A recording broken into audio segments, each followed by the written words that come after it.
News now, and let's check in with Patrick Wright in the Storm Tracker Center with the end of week forecast. Patrick.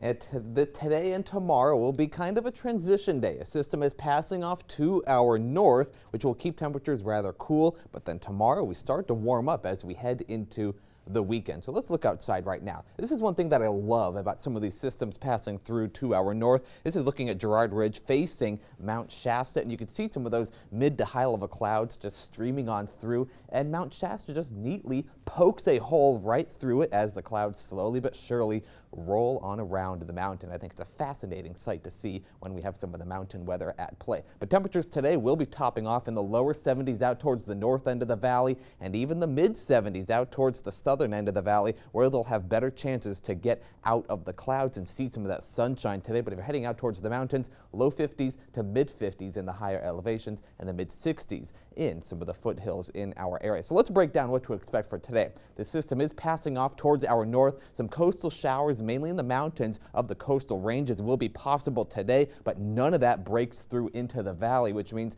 a generally cloudy sky for some parts of the valley as we progress throughout the day. But then as we head towards Saturday, though, or Friday into Saturday, I should say, we'll see a ridge building in, which means we'll see some of the clouds and the storm track shifting to our north. Now, this isn't as fine-tuned of a model, so the clouds are a little overdone, but Sunday will be some of the best chances for widespread sunshine and still some systems passing off to our north, so we won't get as warm as we possibly could under this ridge of high pressure. But as we head into the beginning of next week, that ridge of high pressure slowly but surely begins to break down, and we start to see a few clouds pop in here and there, and then as few systems begin to pass to our north, which will reduce our temperatures towards the middle of next week. As we head into Thursday, though, we do see some clouds clearing on out of our area. But when it comes to your gardening forecast, well, you're going to have to do some watering this week if you need to do so, especially on the days that you're allowed to do, given the drought that we are in. We'll see some sun popping in here and there, so if you want to get outside for the weekend, you could do that, but it will be warm. But heading into next week,